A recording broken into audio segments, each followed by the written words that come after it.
Welcome to the Group Dentistry Now Show, the voice of the DSO industry.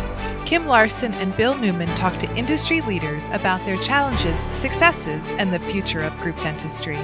Visit groupdentistrynow.com for more DSO analysis, news, and events.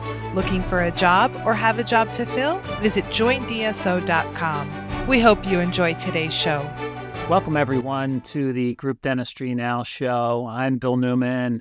And as always, we appreciate you listening in, whether it's on Google, Spotify, or Apple. Thanks for listening in. We're excited to have we actually have three guests on today. One who has come back to the podcast. I think this is his second time on the podcast, and he's also done some webinars in the past with us. So first off, thanks to Black Talon Security for sponsoring this podcast, and thank you to the CEO, Gary Salman, for coming back on the podcast. Good to see you, Gary. Honored to be here. Yeah, glad to have you back. And we have two guests that are new to the podcast, but if you've gone to the DSO, Dykema's DSO conference in the past, you probably have seen them either in the audience or up on stage or both. But we have Virgil Ochoa and we have Sean Buckley, both members of Dykema. So Virgil and Sean, thanks for being here. Thank you. I appreciate it.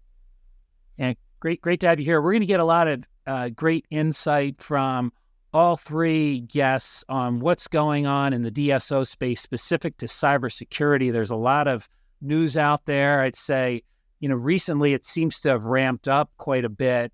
And we'll talk about maybe the reasons why and then how DSOs and emerging groups can address that and some of the ramifications to some of these cyber attacks that have been, pretty profound and widespread. So first off, Gary, why don't you, for the folks that have not listened into the podcast, don't know much about Black Talon Security, a little bit about you and then also Black Talon. Sure. So I'm Gary Salman. I'm the CEO and co-founder of Black Talon Security. I've been in the dental technology space for about 30 years. Actually built one of the very first practice management systems for the oral surgery space. And then in the late 90s, I actually built the first cloud technology for dental before anyone even knew what the word cloud was. So I had thousands of users running practice management system off of servers here in New York where our corporate office is. And that was kind of my first segue into the real cyber world where there was no ransomware and there weren't the sophisticated attacks we see today, but there were still intrusions into environments. And that was my first wake-up call to cyber when our system was attacked, but the attack was stopped before any patient data was accessed. It was an attacker out of actually Fort Lauderdale, Florida. The FBI got involved and actually made an arrest. That was kind of, like I alluded to, a big wake-up call for us. We realized we had millions of patient records in the system, and if that had been compromised, it could have been a major issue for our organization. And I've been interested in cyber ever since. We spun up Black Talon in 2017 out of what I perceived to be a need. I was receiving lots and lots of phone calls from victims in the dental industry saying, hey, my practice got hit with ransomware. Can you help me? The company I was at wasn't really positioned to do much. And I just said, you know what?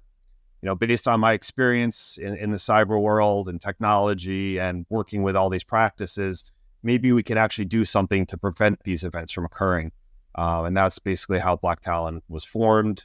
Currently, we support about 1,100 dental practices and DSOs across the U.S. We also support industries other than dental, legal, financial, manufacturing.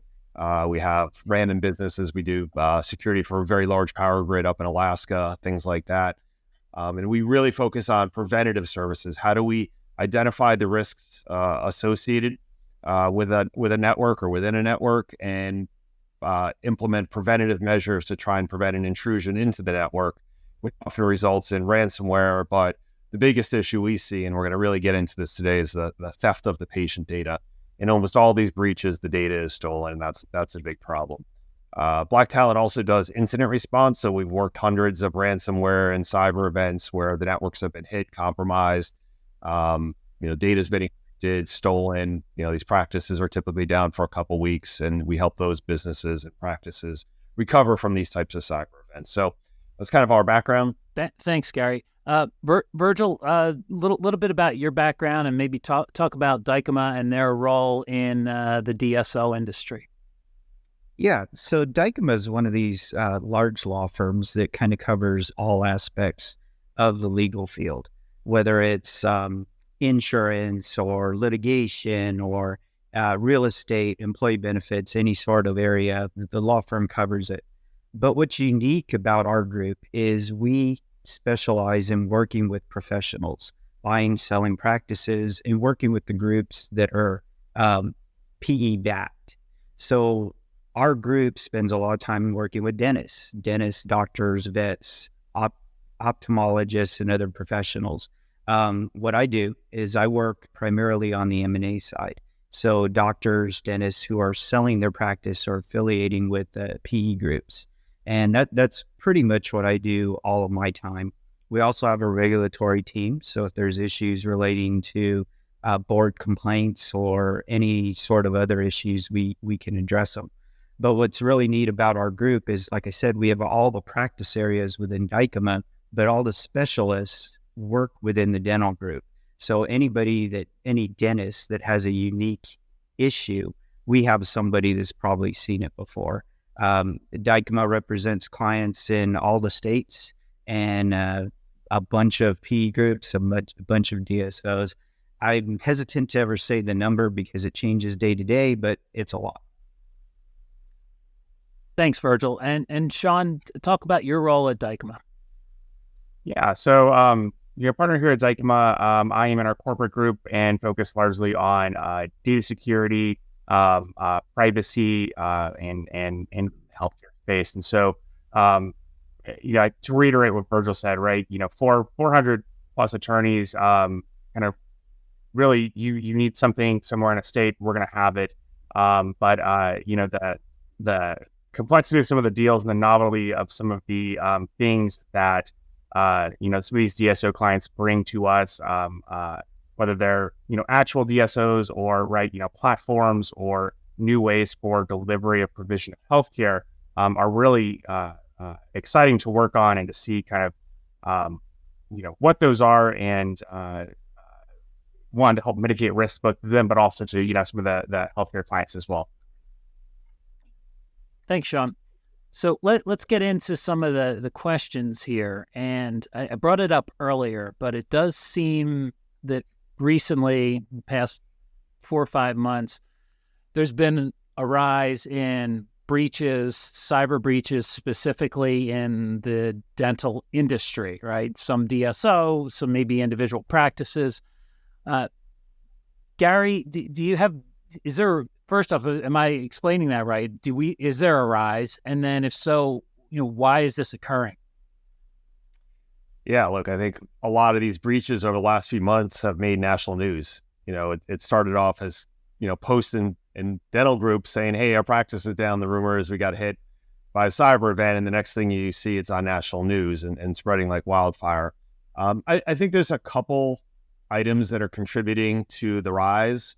The first is the rapid growth of the DSOs. We see it all the time. We work with DSOs with 10 locations and just shy of 300. And what happens with a lot of these DSOs is they're moving so quickly, they're acquiring practices, they're often bringing in, technology, some of it may be antiquated. They're working with lots of different managed service providers who are all doing security different ways. And then the big thing right now is there's no visibility into that. So, I talk with a lot of DSO executives and I say, what are you doing for cybersecurity? And most of the time I get a smirk. Like, I don't really know. I'm not a technical person. And I get that. But the challenge here is at an executive level, you have to know what you're doing from a security perspective, because when these things go sideways on you, they go really bad. Right. You look at some of these DSOs that have been hit over the last few months. Some of them have been reported being down for 4 weeks. These are some really, really big organizations. So you have this issue with rapid growth and the inability to gain control of the security of the environment. A lack of standardization is another big issue. Let's say a DSO has 30 locations and there's 30 different types of cyber solutions involved in those solutions. Some are good, some might be extremely poor. So that's an issue. I also believe that the hacking community has a concept of the size of these organizations and are starting to target them because they know the value of taking down a DSO, that generates millions of dollars, some of them per month.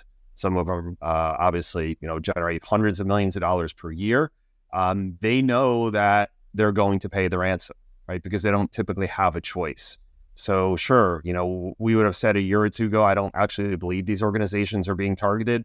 But as this stuff hits mainstream media, for a fact that the hackers are looking at these publications. It's all over the internet, right? Any IT related website or security website is talking about the attack in the healthcare space, the attacks, I should say. So they're following the money, and the hackers also know that most of these DSOs have pretty significant insurance policies, right? And with insurance policies are typically big dollars. So the hackers know if they hit some of these entities, they could be looking at multi-million-dollar ransom payments. So I think you have to look at it from multiple angles, and I truly believe that the hackers are doing it the same way. They're saying, hey, where's the dollars? How do I get to them? And a lot of them are finding pretty easy entry points into these networks.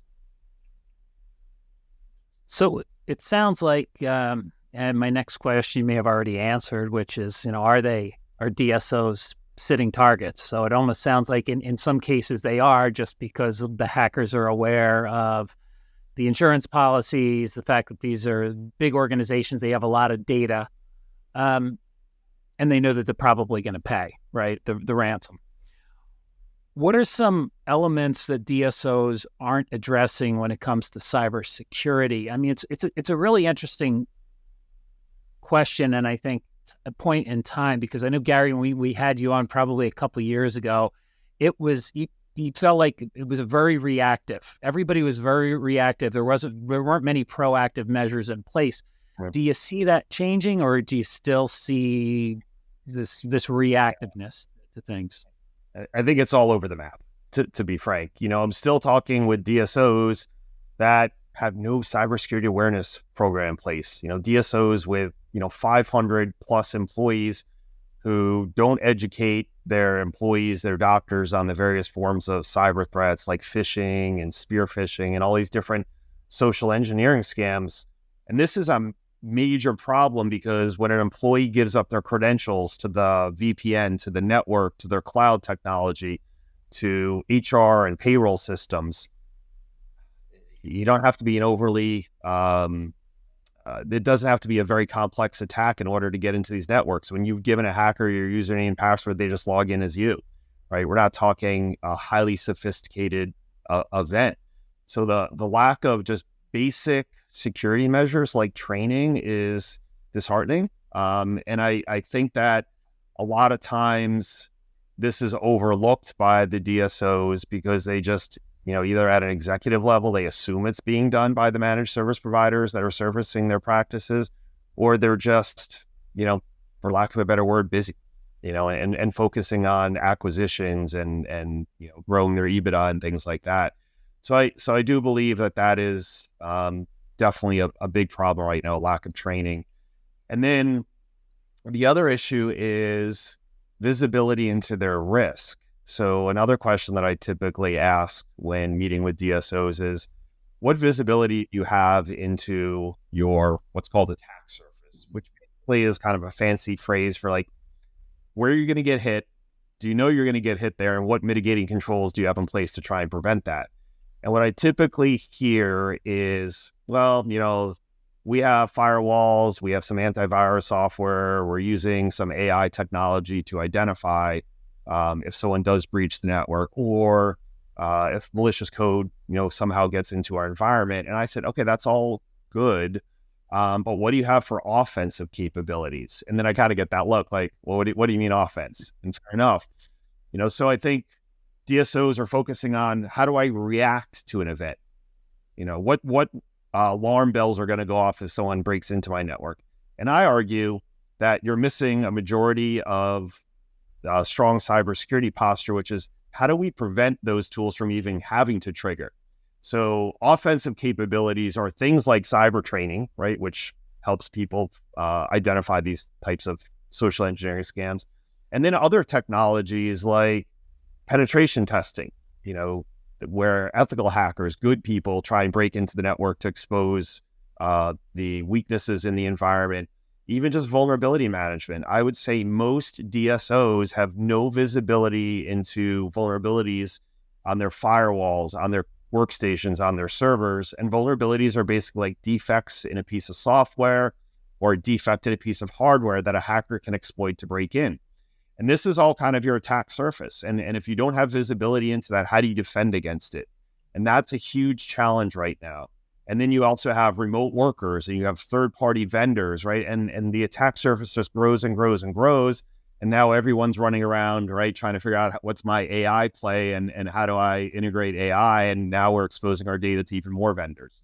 And that's okay, right? AI plays a really important role in the dental space and its future growth, but we have to be really careful when it comes to, linking all these systems together and giving companies and people access to these environments.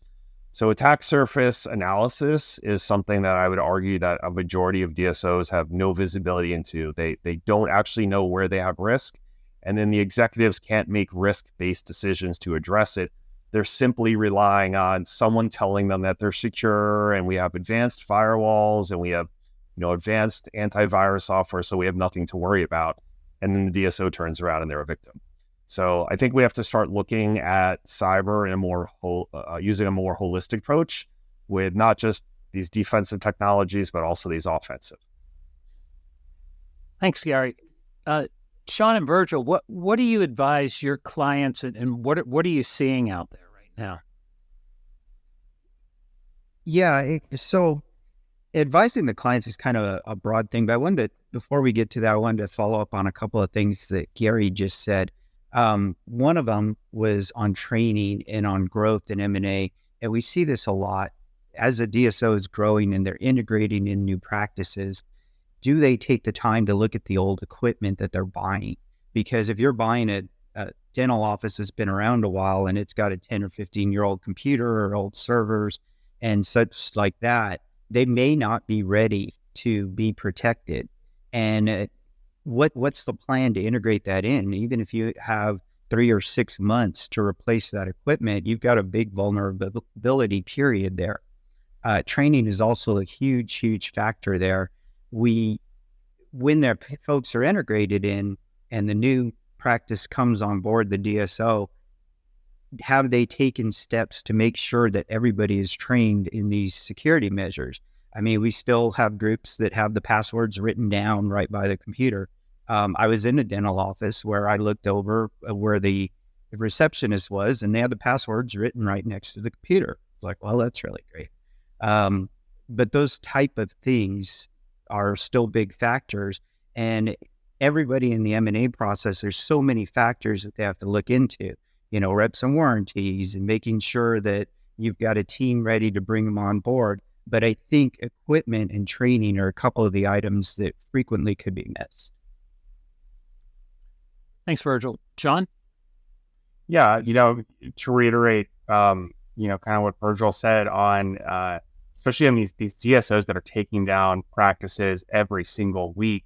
There was a big DSO a few years ago that got taken offline for a few weeks because one of the practice groups that they acquired had a vendor software that once they connected it into their network, right, allowed, some hackers to take down the entire organization, which is, quite costly there. So, when we, go in, whether it's on the M&A front or whether we're on, proactive counseling and saying, how do you analyze your risk, right? So is it, internal risks, external risks?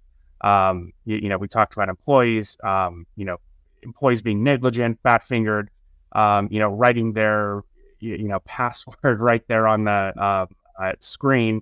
But also think about, disgruntled employees and insider threats and, someone who might be trying to get back at the company. In addition to things, such as your network vulnerability. there. So, one of the easy things to do, because, outside of, a lot of these all have a human component to them, but, managing your vendor and supply chain risk, having a policy of, right, when we're going to engage a new vendor, what are the things we need to check with that vendor, right? What are their data security practices? Managing your risks through contract terms and templates and playbooks, right? Do we have a standard BAA that has certain provisions in it? Do we need an indemnity for, certain data security breaches? Because a lot of your vendor contracts are going to be drafted in the favor of the vendor, and they're not going to put a whole lot of obligations or a whole lot of, open themselves to liability. And so, that vendor may not even, have insurance, and that's something you need to check, right? Depending on the size of that vendor. We have a lot of startups in this space and the technology realm that are doing cool things, but, right, is their house in order? Because if their house isn't in order, it'll affect yours. So yeah, engage with them proactively. Once you have your vendors in there, if you have audit clauses to do a security audit, right, if this vendor has, highly sensitive or, protected health information, engage a vendor to do an audit of just, hey, we're going to send you a data security questionnaire, make sure no red flags are going to come up, and then, suggest implementing the incident response plan and procedures in the event, a vendor breach happens. So if you get a call at 3 a.m., it's like, what do we do? It's okay. We planned this out. We know what the steps are. We know how we're going to cut things off from the system. We know who we're going to call. And so it's a playbook that everyone can turn to at the time of that crisis. Next question, Gary, it'd be interesting and to hear, is there, when an event unfolds, can you take us through maybe typical steps? What happens, how does it happen, and then how do you resolve it? And so again, I think the whole idea would be to be proactive versus reactive. But let's say something happens. Take us through those steps. Sure. And to Sean's point, having a playbook to deal with an event like this, like an incident response plan, is really important. The challenge that we've seen is I don't think we've ever walked into a ransomware case where anyone had a playbook. Everyone was kind of deer in headlights and just relying on us to guide them. And sometimes having a playbook can shorten the event dramatically. But let's walk through typically what an event looks like. So hackers will breach the network in one of two primary ways. One is through the social engineering that we talked about, tricking an employee to click on a link, to open an attachment, and that either gives up their credentials or initiates the download of a payload, right? A piece of malicious code. In either event, the payload or the access to the network gives the hacker a foothold into the environment. So it might be, Mary's front desk computer at Office 37. Now that they have access to that machine, what the hackers will typically do is they'll start analyzing the machine. What kind of defensive measures are in place? What antivirus software is on it? What other technologies are on this machine that may alert someone that I now have a foothold on this machine? Once they start conducting this analysis, they will then typically run a network map, which will show them every device on that network. And if you have a DSO with an environment where all your offices are connected, sometimes within an hour or two, they're going to have a full network map of every single computer, server, switch, Wi-Fi. You get the idea in that environment. And then typically what they're going to do is they're going to run vulnerability scans, right? Just like a cyber company would. They're going to run these vulnerability scans to try and figure out their next move. What devices can they exploit through a vulnerability to basically leapfrog through the network? They ultimately want to get to what I like to call the golden ticket, which is the data. So they're going to run these vulnerability scans. They're going to find the machines they can exploit. They're going to start cracking passwords. They're potentially going to trick other people into giving up access to their devices. And they may do this for about a 2-week period, all while trying to evade detection. And I will tell you, in almost all cases, they are successful. Once they have this full network map and they've exploited the vulnerabilities, they've got administrative credentials to the server, The next thing they'll do is they'll start downloading the entire data set. They will take gigabytes and terabytes of data off of these networks. And depending on the speed of your internet connection, it sometimes could be hours, it sometimes could be a day. Once they've successfully exploited all of that data, that's when typically they're going to launch their final phase of the attack, which is the ransomware. The ransomware attack will typically start encrypting the servers. That's usually where they start. They pick these high value targets, which are the servers that are either what's called the domain controller, which kind of manages the whole network, or the servers that house patient records, images, 3D, 2D images, etc. And once they launch their ransomware attack, the ransomware code starts encrypting or locking all of these files. So within sometimes seconds, that's how fast these attacks can execute now. Within seconds, a server gets hit. Then, additional servers get hit. And then it starts spreading out through the environment, and all of a sudden the workstations get hit. And typically they're going to execute these attacks early in the morning. We normally see them execute about 1 a.m. when they know no one's in the office. Why? Because they've already analyze people's behaviors and understand, hey, this is a dental group. No one's treating patients or in the office at that hour. Typically, they know managed service providers aren't monitoring the network, and they're going to launch this ransomware attack. And within minutes, all these machines are going to get taken down. And the problem here is, even though there may be alerting mechanisms in place to let someone know that this is occurring, typically by the time the alert goes out, by the time someone puts hands on keyboards to try and fend off the attack, it's just over. It's very similar to kind of a criminal pulling a pin on a hand grenade and throwing it in and just walking away. That's what we see. Yes, there is AI technology and some other intrusion detection solutions that can potentially fight back autonomously within fractions of a second. But the biggest risk is really the theft of this patient data, which I'm sure we're going to talk about in some more detail. But the challenge here is the aftermath of these events, right? And you said it, Bill, right? These events often shut these DSOs down for weeks. And that's what's hit, kind of the mainstream news is some big DSOs were down for 2, 3, or even 4 weeks with the inability to do anything, treat patients, schedule patients, run financials, take x-rays. So these attacks are really, really debilitating.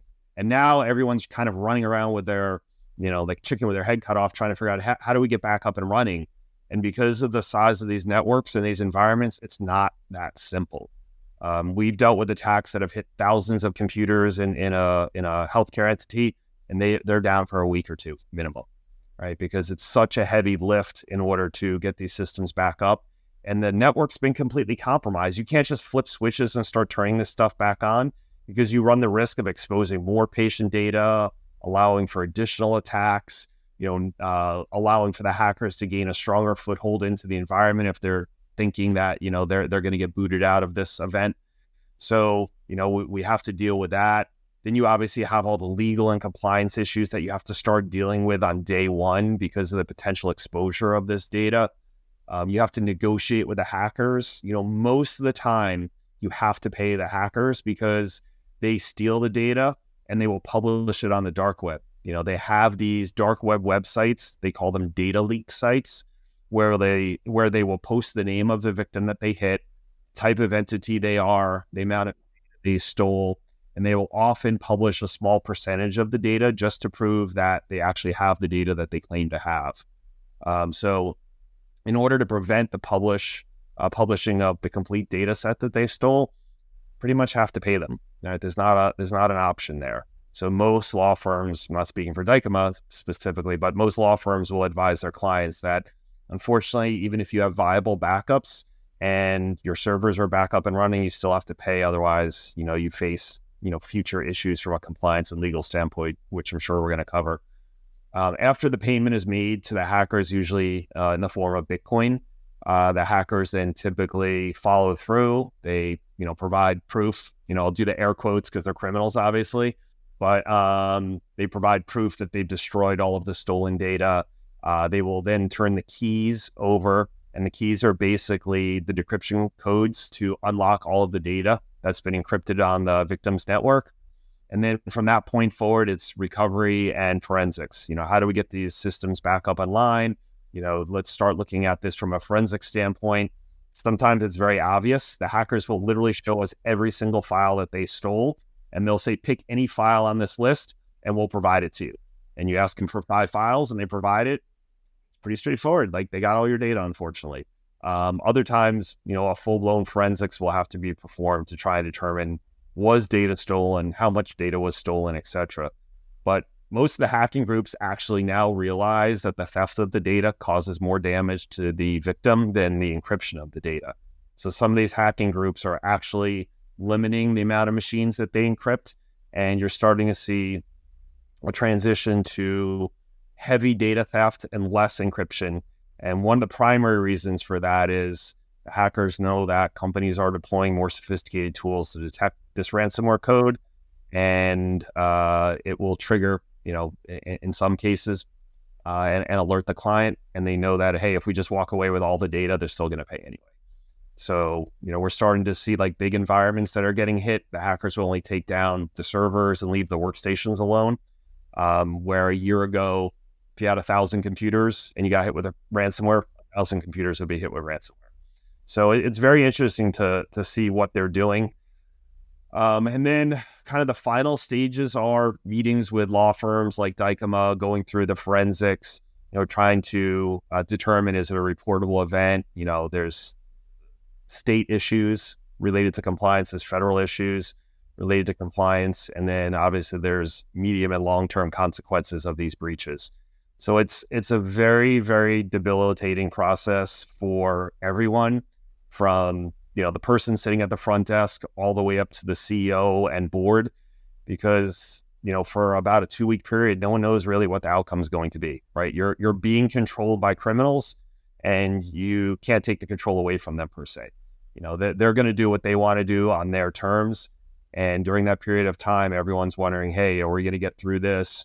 How bad is it really going to be? How many millions of dollars is this going to cost us short, term? And then what are the long-term ramifications of these issues, which I'm sure we're going to talk about, because it's the potential for class action loss is significant. So, that's typically what we see. I would say that most victims in the healthcare space are down anywhere from 7 days to about 30 days. So it's very typical, regardless of the size of the network, regardless of what type of technology you have in place to think you're going to get back up and running quickly. It's just the norm. You talk to almost anyone that does this, they'll all tell you it's a minimum of 2 weeks to get back up. I think there's some other things too, right? So, those debilitating breaches, right, that are bringing your organization down. But there's some blind spots out there too for these organizations. That maybe they've handed some reins off to their marketing teams or their website teams or app integration teams, and kind of came to a head in December 2022 when HHS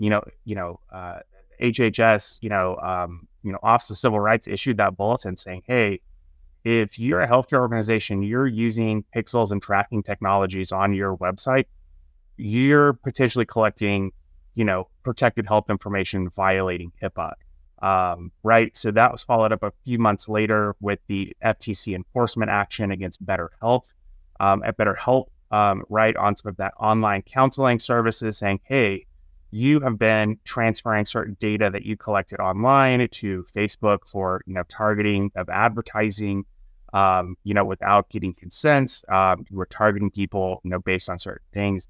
And then, right, the GoodRx action. So, it was kind of like bam, bam, bam.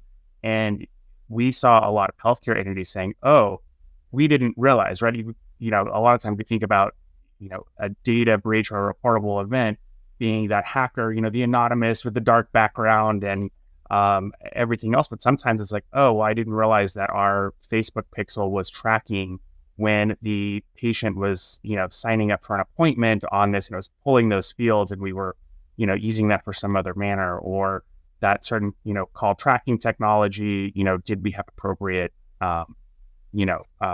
agreements in place? And so, that, in my opinion, is kind of a blind spot for a lot of healthcare organizations right now as well. Really interesting. Well, that leads into the next question, which are really, what are these consequences? Something like this happens, and on the legal side of things, talk about the different, how exposed are these organizations, in what different ways? Look, few different areas here, right? So HIPAA enforcement, right? OCR investigates, they can refer a complaint to the DOJ for investigation.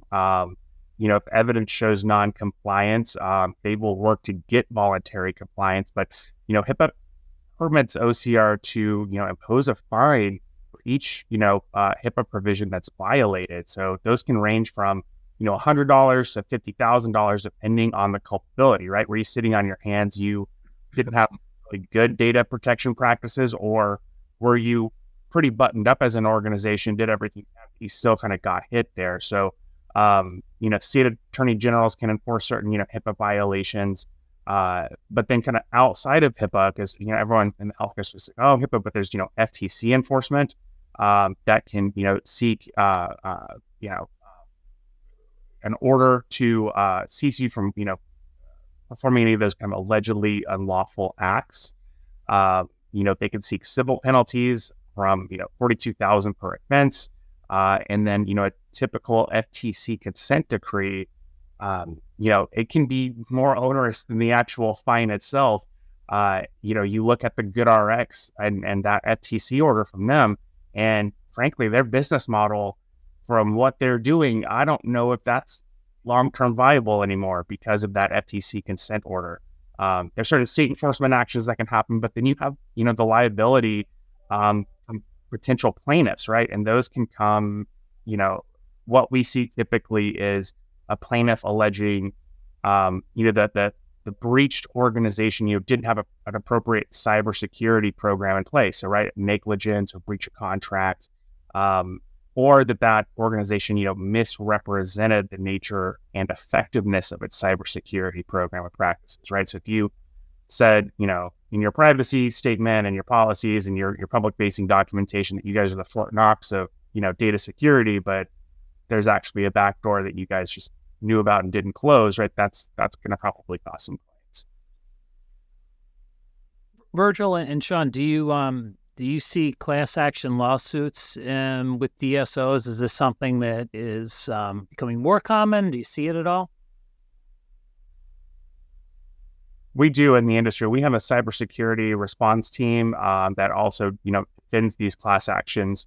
And, not only just class action, plaintiff-wise, whether or not they have merit, but also, we have a regulatory and litigation team that also helps with actions and state enforcement and federal enforcement, and kind of you're called up in front of the authorities, to help there.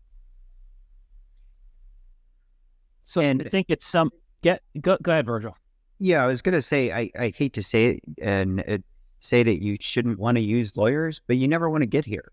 I mean, you never want to get to these response teams and everything. That's the biggest thing to remember, is a little bit of prevention stops you from ever needing these responses. If you're calling our response team or our legal team, things have gone horribly wrong. It's much better to focus on the upfront preventative measures than to rely on us. We're here, we'll help you, but you don't want to be there.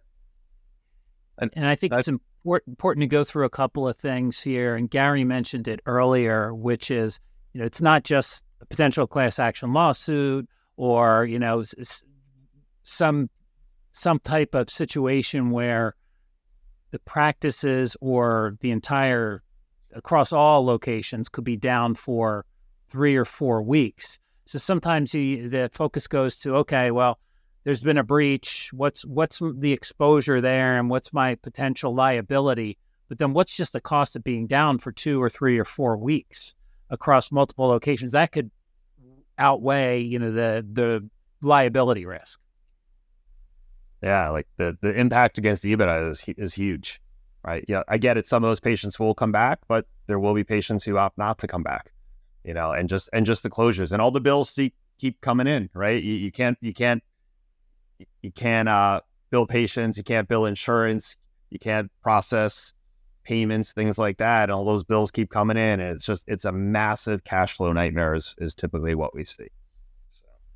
And Virgil, I know Virgil, your team's, on the buy side, when you're, have a selling practice that may have experienced a data breach or a potential, reportable event, that probably raises some concerns. And I know there's some, on that M&A side, some considerations that buyers will extract out of the sellers just to kind of make themselves comfortable, that I think are important and maybe worth touching on. Yeah, that's one of the things to consider also is not only do you have the short-term disruption, the long-term reputational harm, but if you are looking at doing a transaction, if you're looking at selling to somebody, that's going to come up. And what the buyer is going to do is say, okay, well, maybe you fixed it, maybe you didn't, but regardless, I'm going to knock something off the purchase price because I can. And I'm also going to require you to take some remedial measures because, again, I can because of the big impact here. And one of the other reasons that the buyer may be doing that is the prior breach by an acquired party can affect the buyer's ability to get cybersecurity insurance and their system. So it's not, I jokingly say they do it because they can, but there are real concerns there. We've had some groups, big groups, giant groups that were looking at doing it in a big event, selling off their company.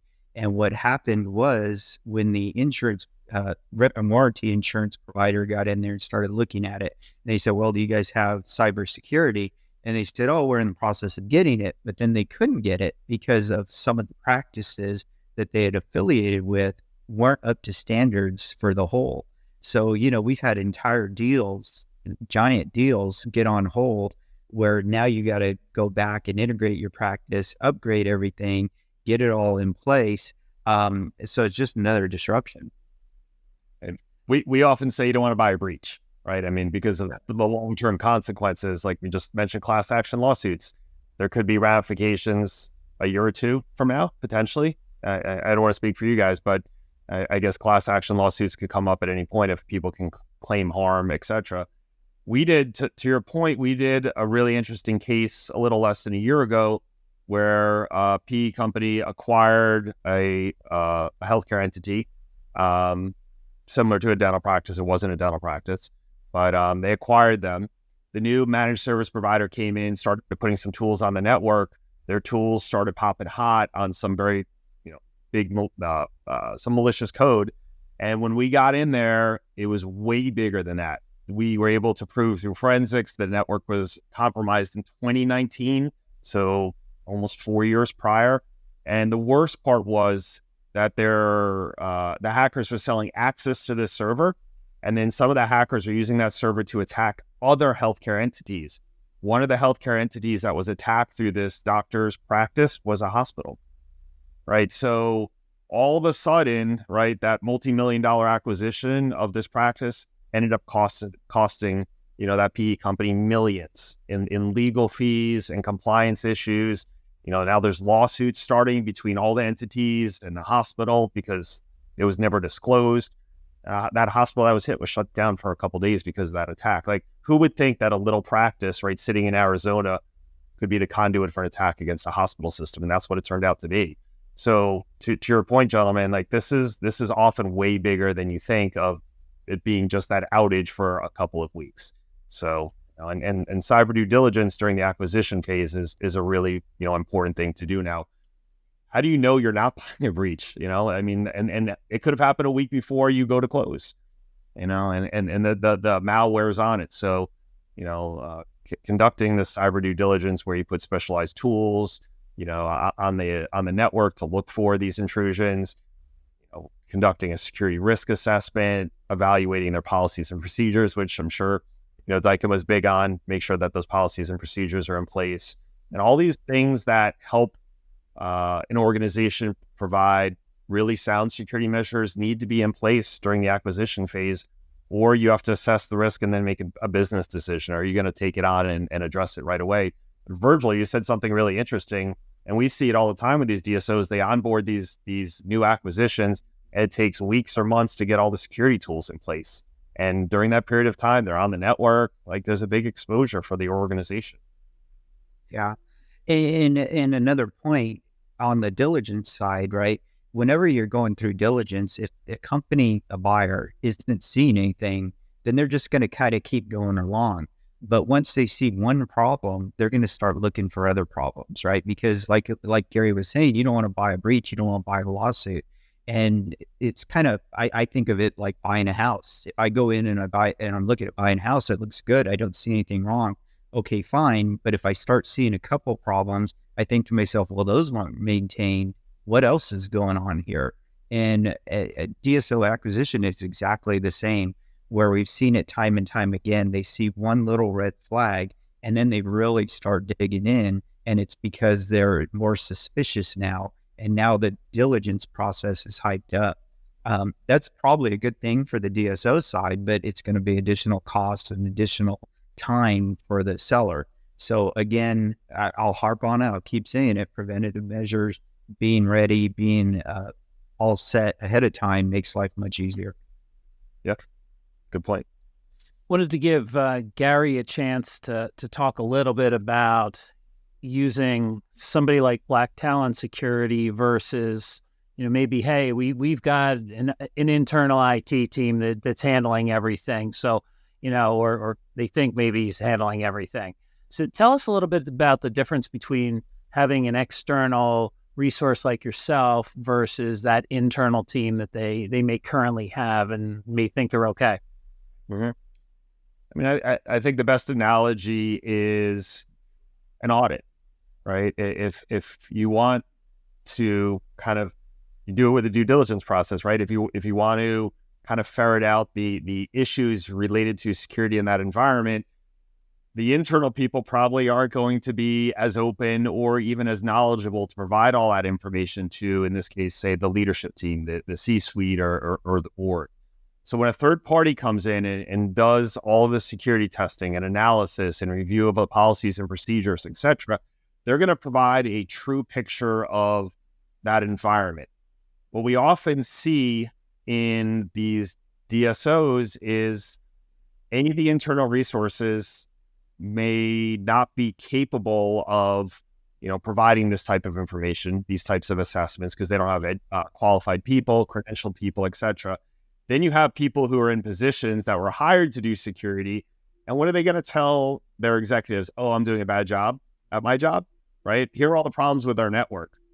So I think that's an issue that we see quite a bit, where the CEO of the company says like, hey, I talked to my director of IT and he says, we're all buttoned up.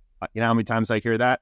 And then we'll go in there after some conversations with the C-suite, go in there and then provide valuable data back to the C-suite, showing them, hey, look, yes, these are things you're doing really well, but here are all of the deficiencies, right? And areas that are leaving you exposed that you haven't addressed.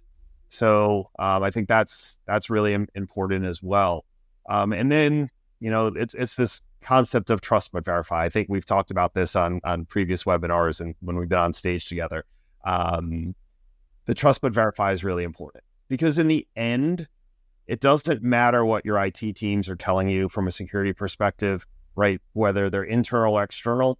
If there's a breach, you own it, right? Even if your MSP comes and tells you, hey, we have you completely locked down, you're totally secure, and you get hit with ransomware and this costs you millions of dollars, the MSP is not going to pay a penny, right? They're going to say, hey, we did the best job we could.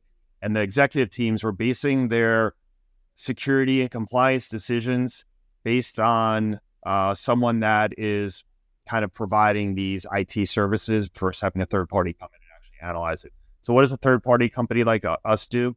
Well, we're going to have a full-time presence on the network. Our security engineers are going to be monitoring the machines for vulnerabilities. These are these entry points into the environment. We're going to deploy AI technology to look for potential intrusions. We're going to make sure your policies, your procedures, your business continuity plans, incident response plans are in place. We're going to do all this third-party testing, right? Because there's no skin in the game. We're going to tell you exactly what your security posture looks like, whether it's, good, medium or poor. And then obviously we make recommendations back to the executive team on how to improve things. And then ultimately, that's up to them, right? They get to now make business decisions based on data. And I think that's a huge issue right now is a lot of executives are making decisions on feel-good answers. And I keep saying the same thing over and over again because I see it firsthand when these DSOs get breached. They almost always say, oh, we were told we were secure, right? But they had no data to back it up. And because they had no data, they couldn't make decisions, purchasing decisions, et cetera, because, without the data, they often make poor decisions. And that's a challenge that we see. So we come in and prevent these intrusions. And it's been said multiple times, but in our experience, I would say everyone except for maybe a couple, all of these intrusions, these ransomware attacks, this data theft, they're all preventable.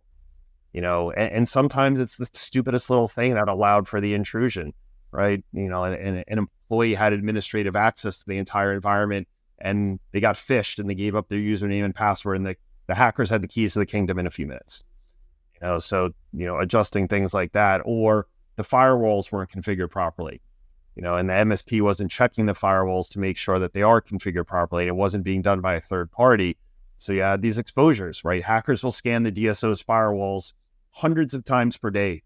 And if the hackers find a vulnerability in those firewalls, they'll sit there and start exploiting them until they get into the environment. They may have no idea that it's a Dell group, right? Or a DSO. But once they get in and they see healthcare data, they know it's game on, right? The hackers have actually said to us in communications, we know the US laws, we know the HIPAA laws, you have to pay, right? Or we'll release all the data.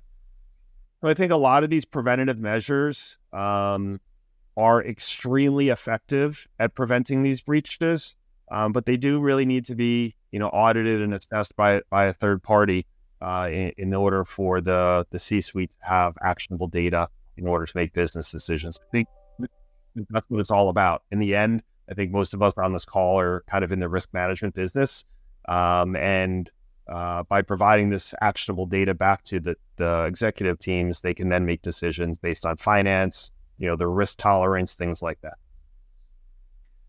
Thanks, Gary. As we wrap this up, I want to give everybody a chance to give us contact information. So Virgil and Sean, well, first off, coming up very, very shortly, we're going to have your 10th annual, I can't believe it's 10 years, Dykema DSO conference, and that's going to be in Denver, July 19th through the 21st. So I know the address. So it's www.dykemadso.com. If you go there, and if you haven't registered, you can do that. I have a code for you. You can save $150. It's GDN Now. So like Group Dentistry Now, GDN Now _23. You put that in, you save $150. But Virgil, if somebody wants to reach out to you specifically to find out how maybe they can leverage your experience on the M&A due diligence process specific to the cyber side of things, how can they do that? Yeah, easiest way, give me a call or an email. You can reach me through that Dykema DSO website. Email is vochoa@dykema.com. And I'm on the Dykema website. Do want to reiterate 10th conference, DSO conference going on in Denver, Aurora, Colorado. It's going to be big, folks. It's going to be a lot of fun. We've had drone shows in the past. We've got multiple bands. We've got some parties going on. We've got some great content from some wonderful speakers. We've got some great opportunities to connect with PE groups, with other professionals, with other service providers, such as Black Talon. So hope to see you all there. And Sean, how can they contact you? And I'm sure they'll see you at the Dykema conference as well. Potentially, yeah. Dykema.com, right? It's our firm's website. You just type it in there. Type my name into Google, Sean Buckley, right? You'll probably find me. But email address is sbuckley@dykema.com. Yeah, happy to help any way we can. Thanks, Sean. And finally, Gary, tell the audience how they can contact you and find out more about Black Talon Security. You'll be at the conference as well. I will be, for sure. BlackTalonSecurity.com. hit us up on the website there. Gary at blacktalonsecurity.com. If you want to email me, I'm an open book, right? I say that on all these conferences.